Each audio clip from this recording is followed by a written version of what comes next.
Summer in Kruger. It's hot, it's wet, and it's lush. But is it worth visiting this time of the year? Absolutely.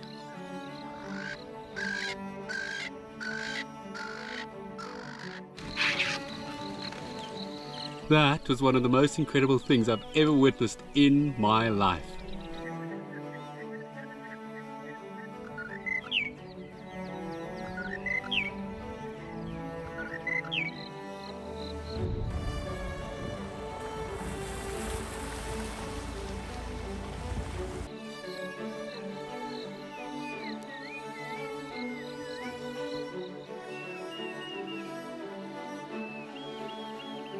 It's early December and I'm back in the Kruger National Park to show you what it looks like during the hot, wet summer. Now, I've been coming to the park for over 40 years and I can honestly say that this is my favorite time of the year in the park. Not only because it's incredibly beautiful during the rainy season and nice and quiet people-wise, but also because it's an excellent time of the year for bird watching. There's typically plenty of baby animals around, and if we're lucky, we should see plenty of predators as well. Now, I've just entered here at Open Gate and I'm going to make my way to the productive far south of the park, where I'm going to spend 3 nights at Skukuza, 3 nights at Malalaan, and then I'll end with another 3 nights at Crocodile Bridge. Welcome to my Kruger Summer Series, brought to you by Kitted Africa. Let's go see what we can find on the way to Skukuza.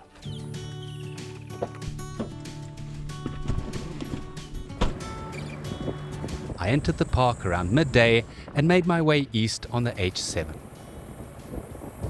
The first thing I noticed was all the flowers growing in the open areas around Open Gate, and before long I started seeing animals.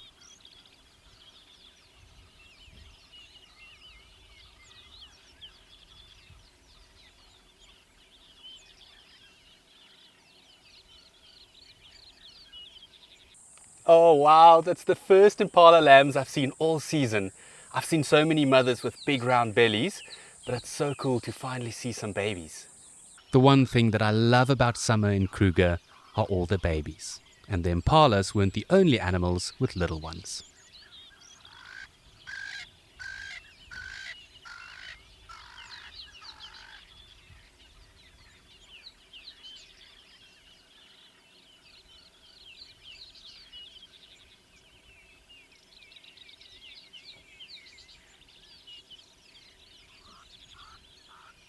Just as I had hoped, the grassy plains west of Satara, which were either burned down or reduced to dust earlier this year, were now lush and green after the good early rains.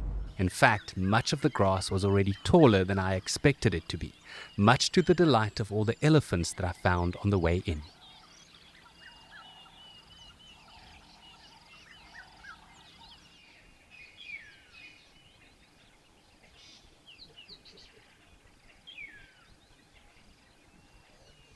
There were elephants around every corner, so my progress was very slow. But nothing could have prepared me for what was about to happen next, just south of Satara. This is absolutely insane. There is a mega herd of elephants walking straight towards me.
That must have been over 100 elephants surrounding me. Look at this.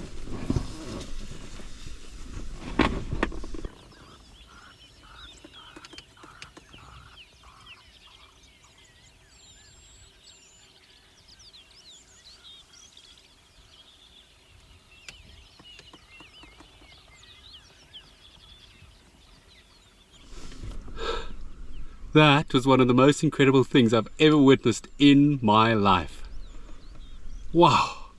Just down the road, another surprise lay waiting in the tall grass. A leopard. Apparently she had stashed a half-eaten kill under a nearby bush, but with a full belly, she was in no rush to return to it. Finally, after waiting for about 20 minutes, she sat up. Wow, day one, first game drive, and we have already seen a leopard. I have got a good feeling about this trip. I've got about 60 kilometers left to Skukuza. I'll make a quick stop at Chokwan just to grab something to eat, and then I'll push through for the home stretch. Another highlight of summertime in Kruger are all the small creatures that come out, so stick to the speed limit and keep your eyes on the road. I saw dung beetles, a flap-necked chameleon, and a leopard tortoise just on the way from Auckland to Skukuza. What was supposed to be an average travel day turned into the most memorable game drive as the awesome sightings kept on coming.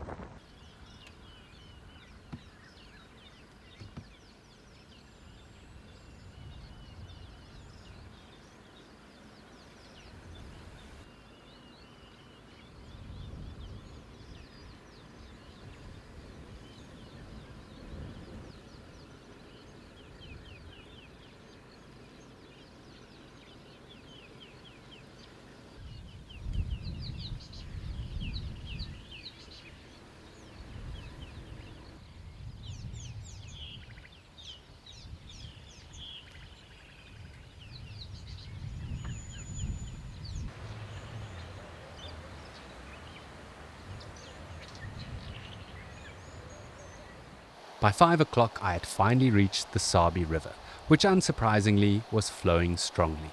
Shortly after crossing it, I came across some people looking into the thickets to the left of me.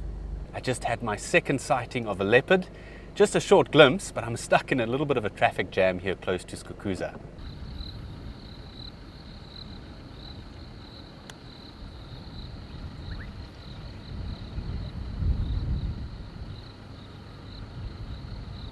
So unfortunately, that leopard saw some impalas in the distance and then disappeared. But I must say I'm quite glad to finally get to Skukuza. It was a very long day on the road, but what a first game drive. Man, the park looks so beautiful. I'm gonna go in and check into my safari tent, and the next time you see me, I'll be on my first morning game drive.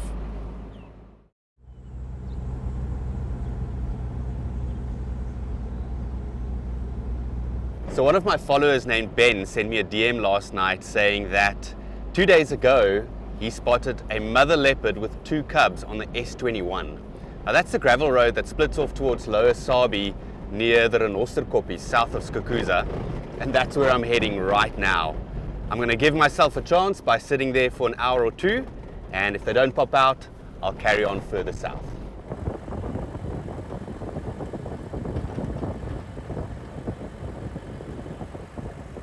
Right, I'm getting close to where Ben saw these leopard cubs 2 days ago. Luckily, he gave me an exact location, so I know where to start looking.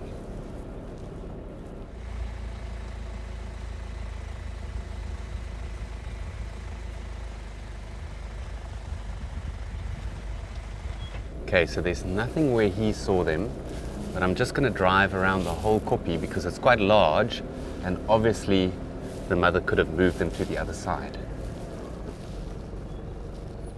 There was no sign of the mother leopard or her cubs, so I decided to park off where Ben had seen them and wait.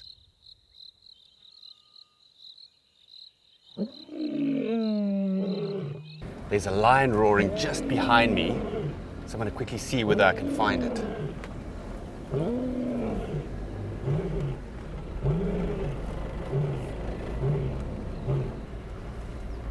Oh, here he is, in the riverbed.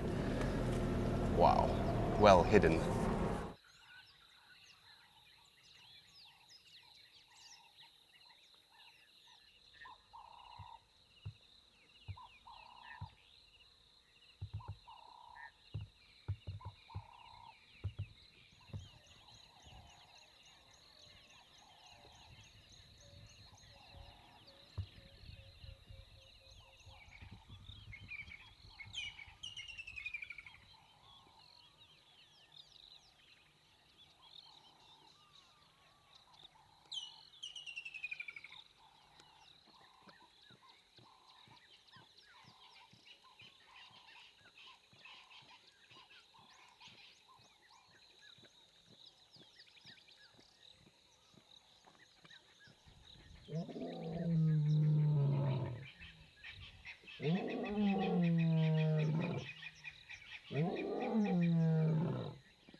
When another lion started roaring in the distance, the skinny male walked off into the thickets, answering with his own mighty roar.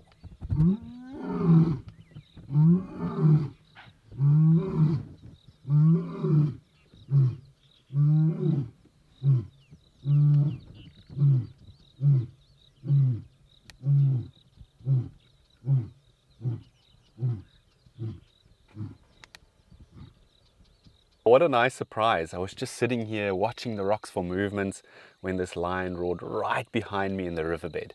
And what a beautiful scene with him drinking with that outcrop in the background. Now I suppose with him being here and vocalizing, chances are very small that the cubs are out and about.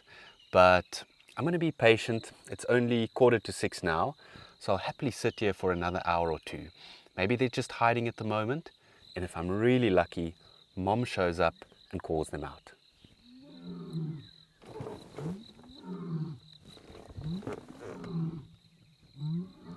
That lion's still calling.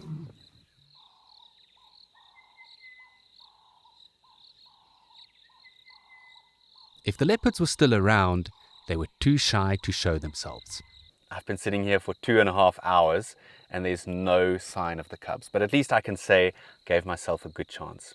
You know, sometimes I think hearing about these leopard den sites, it's almost more of a curse than a blessing, because there's the risk that you come and sit here for so long that you miss everything else along the way. It's only 8 o'clock now, so there's plenty of time left to find something nice. So I'm just going to take a slow drive back to Skukuza. And something nice is exactly what I found on the way back to camp.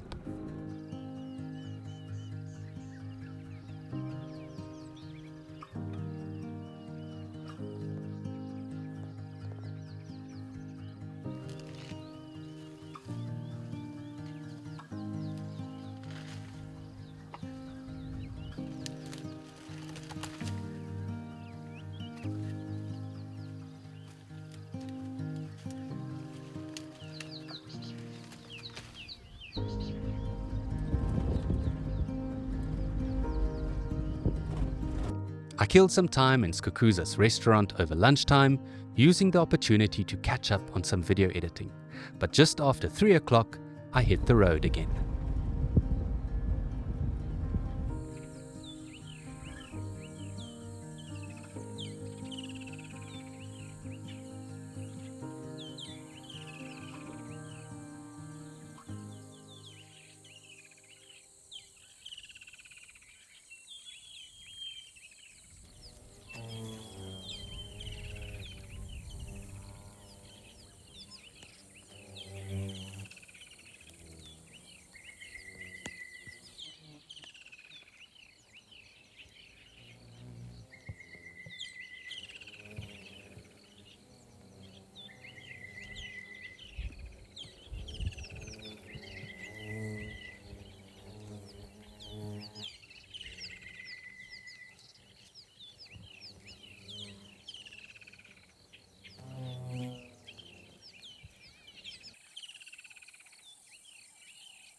It's about 4 o'clock and I'm back here at the leopard den site on the S21. I just couldn't resist. Now, as I pulled in, I actually heard some klipspringers give alarm calls. I'm pretty sure that the leopards are here, but they're hiding very, very well. And when I drove past here in October, when I was in the little Kitted Africa van, I remember thinking to myself, this is the perfect place for a mother leopard to raise her cubs. Plenty of hiding places, lots of vantage points, and most importantly, plenty of shade as well. A lot of the rocky outcrops here around Skukuza are very exposed, whereas here there's plenty of shade. And believe me, on a hot summer's day like this, that's very important. Now, speaking of Kitted Africa, they're actually the sponsor of this Kruger Summer Series. So while we wait, let me quickly tell you about their awesome little Suzuki Eco panel van. A visit to the Kruger National Park is something special, and your rental vehicle should be too. That's where Kitted Africa comes in, a car rental company specializing in fully equipped vehicles designed specifically for the ultimate Kruger holiday. Their fleet includes the iconic little Suzuki camper van, perfectly set up for solo travelers or couples who want a comfortable, hassle-free camping experience. This little van really is kitted with all the essentials: camping chairs, tables, and a spacious tent that's incredibly easy to set up, as well as comfortable bedding and all the other gear needed for camping. And when hunger strikes, you'll have everything you need to cook with ease, including a fridge to keep your supplies cold. Whether you're flying into Kruger and Mpumalanga International Airport or Skukuza Airport, Kitted Africa will have your vehicle ready and waiting, making it easier than ever to explore the bush at your own pace. If you want to learn more about Kitted Africa, scan the QR code on the screen or simply click on the link that I've added at the top of the video description. I'll also leave a link to the video that I made when I came here to Kruger in the little van, and that'll show you exactly what it feels like to be in it when you come to the Kruger National Park. Right, now we wait.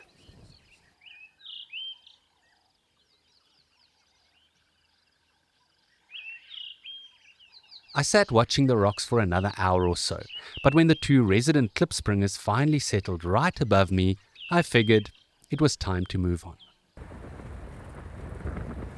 At the junction of the S21 and the S114, I found a large troop of baboons hanging out with a herd of impalas.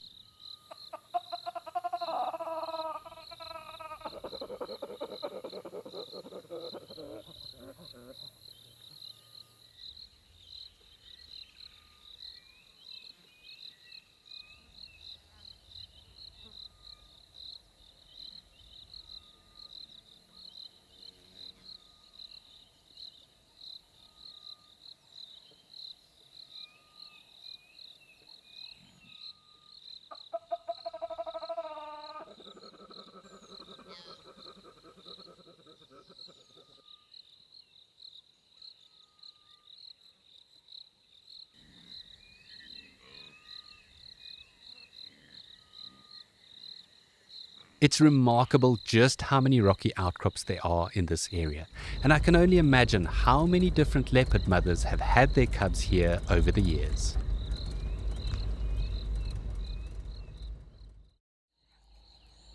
Early the following morning, I bumped into some spotted hyenas just outside Skukuza.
The sunrise brought with it stunning golden light, and instead of turning off onto the S114 to go back to the leopard den, I kept heading southwest on the H11 towards Pretorius Kop. As I was approaching Transport Dam, I found more spotted hyenas.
There were no mammals at the dam itself, but there were some water thickneys and what looked like a common greenshank at the edge of the water.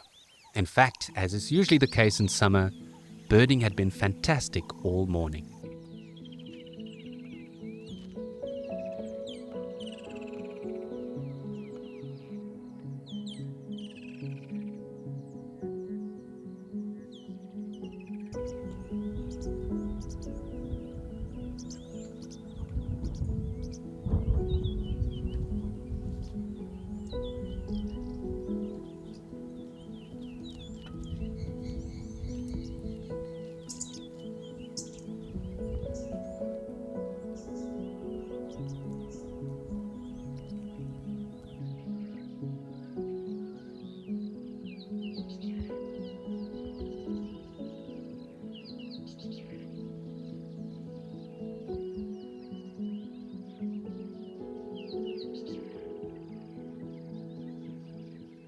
Just as it started heating up, I came across a young male lion lying in the road.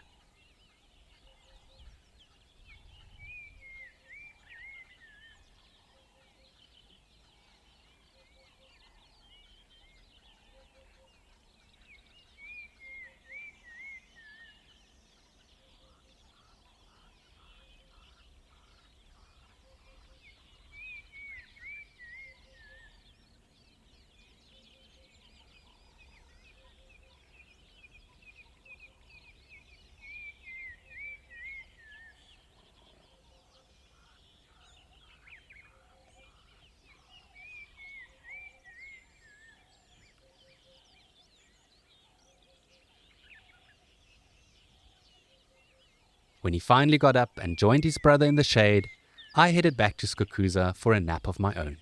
Very quickly guys, if you're enjoying this video and you'd like to support the channel, consider becoming a patron like Simon Wakenshaw, Geraint Izzet and the rest of my supporters from all over the globe. If you do so, you'll get rewards like early access, behind the scenes footage and mentions in the video in return for small monthly donations. Alternatively, you can order the African apparel t-shirts I wear in this video online and get a 10% discount when you check out. Simply scan the QR code on the screen or click on the link in the video description. Later that afternoon, I opted to drive north of camp for a change.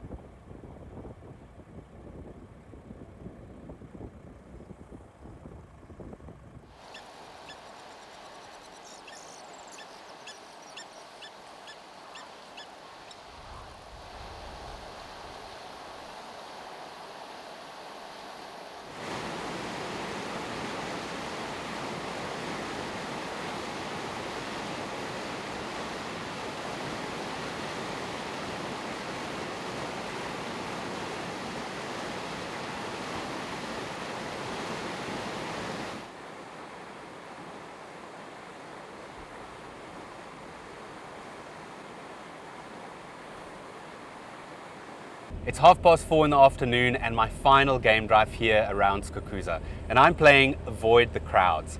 Someone stopped me earlier and told me about lions that were seen close by, but a lot of vehicles were going there, so I purposefully took another road.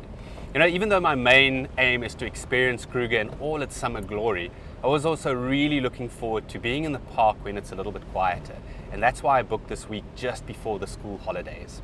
At the moment, I'm on the Marula Loop, and I'm slowly making my way to the high water bridge over the Sabi River with the hope of maybe spotting some otters, or if I'm really lucky, an African finfoot.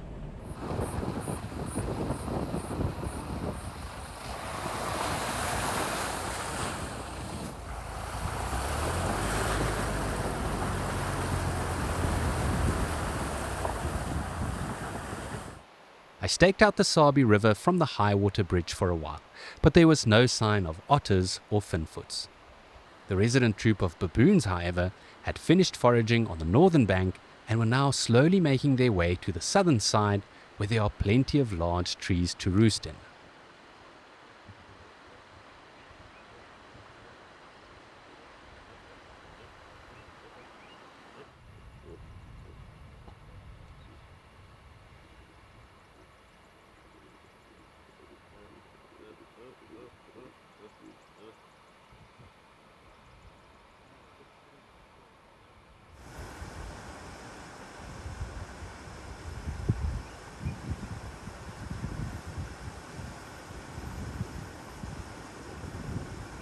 Once most of the troop had walked past me, a mother baboon and her baby jumped up onto the railing beside me. There she sat quietly, nursing her baby, seemingly enjoying the view as much as I was. It was just one of many surreal and incredibly special moments I had experienced in southern Kruger over the past couple of days. And little did I know that this was only an appetizer to what lay ahead. In the next episode, I make my way down to the southern tip of Kruger, where I find more lions, have some of the best spotted hyena sightings I've ever had in my life, and I finally have the leopard sightings around Bergendal that I've been dreaming of for years.